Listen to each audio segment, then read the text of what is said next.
Sangwa mahoro y'Imana mubanye no mu vyanyu inshuti namwe bagenzi muri kumarakurikirana imbonesha kuranyo ya BTV Burundi kaze mu mwanya mwiza wo kurikirana amakuru mu Kirundi avugwa kuri wa 9 ndamukiza mwaka wa 2025 Hatangimana Patrick Nijenganda abashikirize akabagizwe n'ingingo nkuru zikurikira. Mu Burundi ibice bigera ku 85 n'uduce indwi kwijana n'imiryango itunzwe n'uburimyi nayo ibice bigera kuri 14 n'uduce dutatu kwijana bagizwe n'imiryango tunzwe n'uburimyi biri mu cegeranyo fata kibanza ca rusasuma nkuru y'igihugu uburaro uburimyi n'ubworozi yo mwaka wa 2024 ico cegeranyo nyene kikerekana ko Burundi bugizwe n'abantu bose hamwe imiliyoni 12 ibihumbi 332 n'amajana muri bo abagabo bakabagera ku miliyoni 5 n'ibihumbi 961 nayo abakenyezi bakaba bangana ni miliyoni 6 n'ibihumbi 431 n'amajana turaza kubikurikirana mu idonido ry'aya makuru. Nayo telefone ngendanwa yose ikorera ku butaka bw'u Burundi itegerezwa kuriha ikori ringana n'ibihumbi 2400 amafaranga y'amarundi ku mwaka. Abene gihugu mu gisagara ca Bujumbura bakoresha telefone ntibakiriye kumwe iyo ngingo, bamwe bakamenyesha ko bari basanzwe bariha ikori haba ku mainite eka ndetse no ku mamega bagasaba koroherezwa. Ayo n'ayandi ni midonido y'amakuru ni mukanya.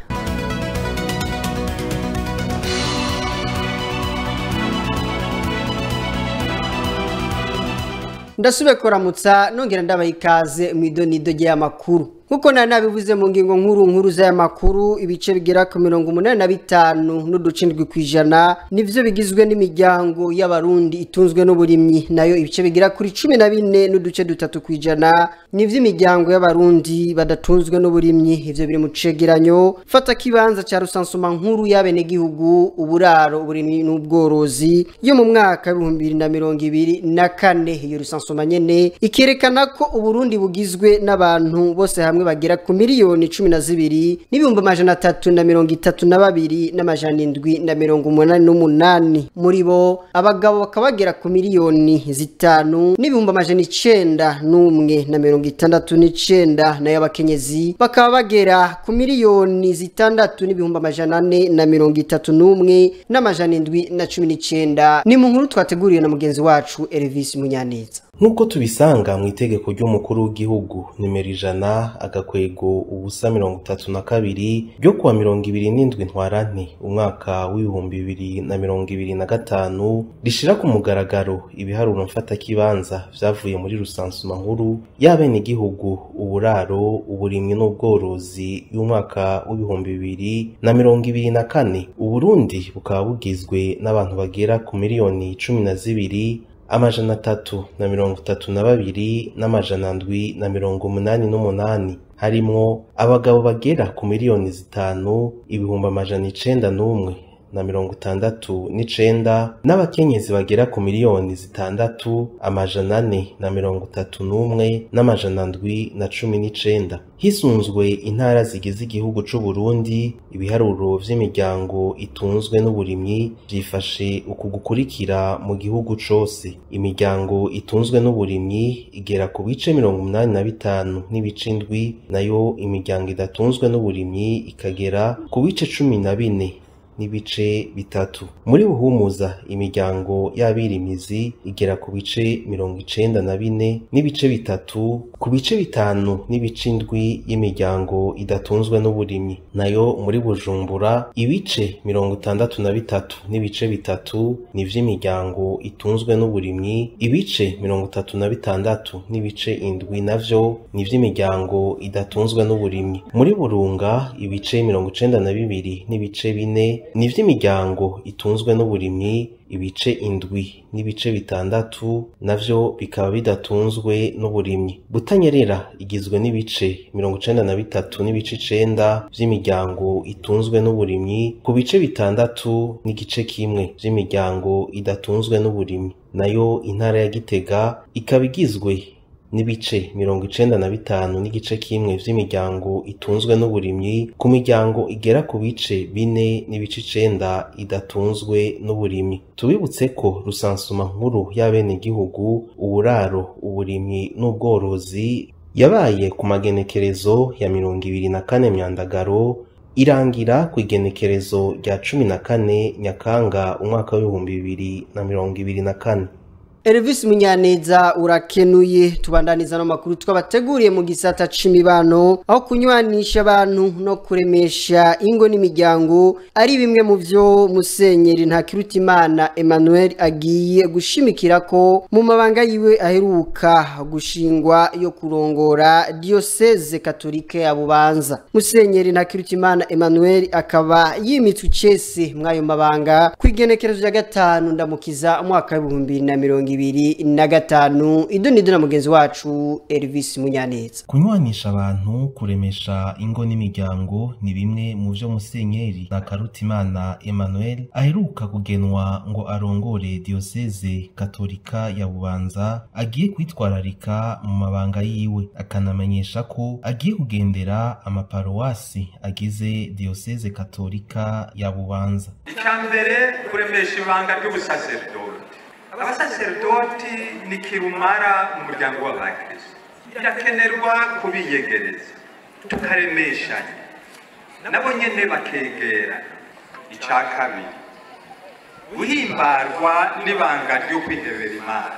Abihebeye Imana ni itunga rihambaye muri Eklezia.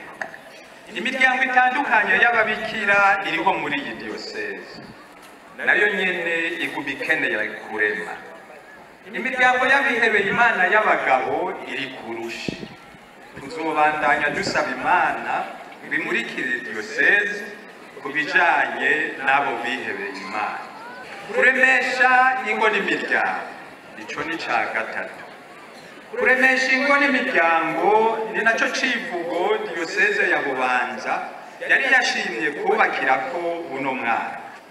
Tuzobandanya tuzirikana iremeshwa n'iterambere ry'ingo n'imiryango. Ica kane, ukunywana no kunywanisha abantu. Sivyo ndabigisha, sanzwe mubizi, izi ntara za Bubanza na Cibitoke zaraciye mu bintu bitoroshe kandi bitari bike. Naho agahengwe koboneka, haguma umwitwarariko w'ibiriko birabera mu karere k'ibiyaga binini, bigahura n'ibikomere dushobora kuba dufise ku mutima, nihahamuka n'ubwoba. Tubibutse ko Musenyeri Emmanuel Ntakirutimana yatiwe kwigenekerezo rya 5 ndamukiza uyu mwaka ngo arongore Diocese Katolika ya Bubanza igizwe n'amaparuwase 13. Umugwi w'igihugu wigenga uje gutegura amatora seni nguriteguye gutegura amatora meza kandi neza. Bishikirizwa na Prosper Ntahogwamiye mu kiganiro yagiranye n'abamenyesha makuru hari kuri wa kabiri genekezo rya 8 ndamukiza umwaka wa 2025, aho bari mu Uganda go kwerekana abagize uwo mugwi haba ku rwego rw'amakomine eka ndetse no mu ntara. Ni mu tutategura na mugenzi wacu Ingabire Nintia Martha. Mu makomine 42 ari mu gihugu hazoba utuzu twitora 14,103 mu gihugu c'u Burundi, utuzu 53 tuzoba turi mu mahanga, nayo abazitabira amatora bakaba bazogera ku miliyoni 6,13,498. Bishikirizwa na Prosper Ntahogwamiye, umukuru w'umugwi w'igihugu wigenga ujeje gutegura amatora seni. Bitigire nkuko mwabibonye ni 14,103 mu gihugu hagati hamwe n'ibibanza 53 mu mahanga. Nukuvuga hamwe dufise ubuserukizi na hamwe hari abasirikare b'abarundi bagiye kugarukana amahoro n'umutekano. Ivyo rero nivyo bitigiri biri mu gihugu cyose, mugo uravyumva biri mu gihugu cyose ariko bigabanganijwe mu ntara no mu makomine. Baba miliyoni 6. Abo nabanditswe muga bitaba amatora bamenya baje. Igihe twandika haraciye amezi 2 mwibaza ko bagikwiye. N'umunsi w'itora ntibazo bagikwiye. Bizotangura itariki 13 mugabo ingingo yuguruye yamamazwa izoshikwa ku mukono na nyene icubahiro umukuru w'igihugu itariki 9 z'ukwa gatanu. nuko ibituro turabibigisha bigira ivyabo hama bazobishire mu ngiro hama bakore ku neza y'igihugu birinde ibibasamaza bivuye kuri bicanke biriya murazi ko mu gihe c'amatora ibisamaza abantu ari benshi kanatsinda n'inyungu zijanye n'amatora ni nyinshi kuko n'inyungu z'ubutegetsi nico gituma rero dusaba ko kujya mu Kirundi bayivuze bati ubucu urubanza rw'abavukana ararangamiza tubasavye barangamize barabitegeko buzurize bose. Ivyo akaba yabishikirije hari mu kiganiro yagiranye n'abamenyesha makuru kuri uyu wa kabiri igenekerezo rya 8 ndamukiza umwaka wa 2025 mu ruganda rwo kwerekana abagize uwo mugwi mu matora haba mu makomine canke mu ntara ingene botunganya amatora atatunenge. Reka tugushimire Ingabire Nintia Martha nayo inkuru ya nyuma yano makuru mu gisata co gutuma tumanako telefone ngendanwa yose ikorera ku butaka bw'u Burundi itegerezwa kuriha ikori ringana n'ibihumbi 2,400 amafaranga y'amarundi ku mwaka. Abenegihugu mu gisagara ca Bujumbura baganiriye ni televiziyo BTV Burundi nibakiriye kumwe iyo ngingo, bamwe bakamenyesha ko bari basanzwe bariha ikori haba ku mayinite eka ndetse no ku mamega bagasaba koroherezwa.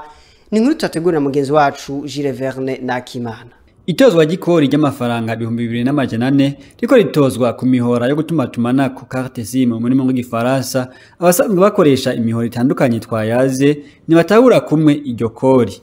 Bamwe bakavuga ko batari bakwiye kuririhishwa mu gihe basanzwe bariha amakori ku mayinite ndetse no ku mayinite akoreshwa ku buhinga ngurukana bumenyi mega muri mu gifaransa. Abandi nabo bakavuga ko ataryo baratozwa ariko ngo nibisanzwe ari kuririha rimwe mu mwaka. Urumva twebwe ivyo bintu vyerekeye ikori twe turabona mu message agwa mu telefone muga gusa tuba tuzi ivyo ari byo kwera tutaba twahawe remarque yuko dukwiye gutanga ikori bo nkuje kuva ntuzi telefone haraheze nk'imyaka ishika kuri 4 nta kori ndatanga mugabo natse kuritanga nuko ntubishobora natse kuritanga kubera ntabona abariko ari inyaka kubera je nta na limitere wanashaka kabisa nayo barantwara kubera mwese rero twatoranye mu makosa gusa mugoro mva yo ku mwaka bayatwaye rimwe ntibasubira barisaho gusa urumva abantu ntibavyumva kumwe. Abanyagihugu bagasaba ko ayo mahera uzatozwa buke buke kugira boroherezwe. Bavuga yuko boza baratwara make buri kwezi gusa mugoro urumva abantu ntibatahura kumwe.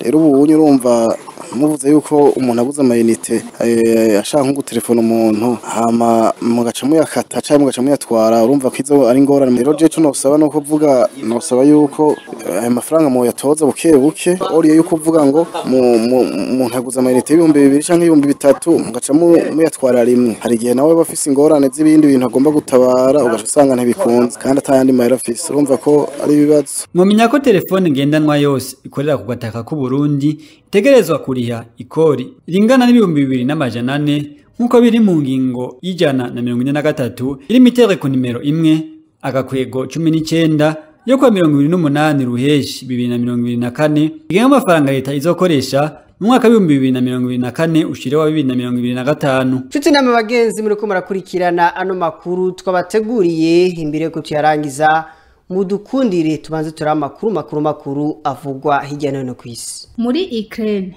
umukuru w'igihugu ejo kuwa kabiri igenekerezo rya 8 ndamukiza yaratangaje ku rubuga rwiwe X ko ingabo ziwe zafashe abasirikare babiri b'abashinwa bakaba ari abagwanyi bari kumwe n'abarusiya mu buseruko bwa Ukraine. Amasanamu yo gushigikira ijyambere mu ntambara yo muri Ukraine mu majambo yashikirijwe na Volodymyr Zelensky yavuze ati bafise ivyangombwa amapassport n'amakarata y'inguzanyo ni abanyagihugu b'Ubushinwa. Ariko rero umukuru w'igihugu wa Ukraine yerekanye ko hariho ibindi bikorwa byo gusuzuma kubwiwe ngo umuntu yo kwiyubara mu bibazo biriko birabazwa nuko abo basirikare bafashwe ari abashinwa babo barungiswe na leta y'Ubushinwa canke baje mu gisirikare nk'abandi bacangero. Dutandukire n'inkuru igira kabiri. Kuri uyu munsi wa gatatu leta zunze ubumwe za Amerika zashizeho amakori yo guhanahana ibidandazwa. Ibiciro bigenda bitandukana bivanye n'ibihugu aho twovuga nk'ibice 43% ku bicuruzwa vya Vietnam, ibice 23% ku bicuruzwa by'u Burundi, ibice 20% ku bicuruzwa vya Buraya. Hagati yaho Ubushinwa nibwo bushikiwe n'ingorane nyinshi kuko amakori ashika ku bice 104%. Kubera iyo ntambara y'ubutunzi, Ubushinwa bwarase kwemera iyo ngingo. Kuri uyu munsi wa gatatu, Leta Zunze Ubumwe za Amerika zashizeho amakori no gusubizanya zitera ibihugu bitandukanye, ibiciro bitandukanye bingana n'ibice 43% ku bicuruzwa vya Vietnam, ibice 43% ku bicuruzwa vy'u Burundi, ibice 20% ku bicuruzwa vya Buraya. Ubushinwa bukaba bwase guhindura iyo ngingo bwafashe kubijanye n'ibidandazwa biva muri Leta Zunze Ubumwe za Amerika. Hagati yaho Leta y'Ubushinwa yaramaze gushinga amakori menshi ku bicuruzwa vya Amerika kandi iriko irihweza izindi ngingo harimwo no kubuza ibidandazwa birungikwa hanze y'igihugu nk'amabuye y'agaciro.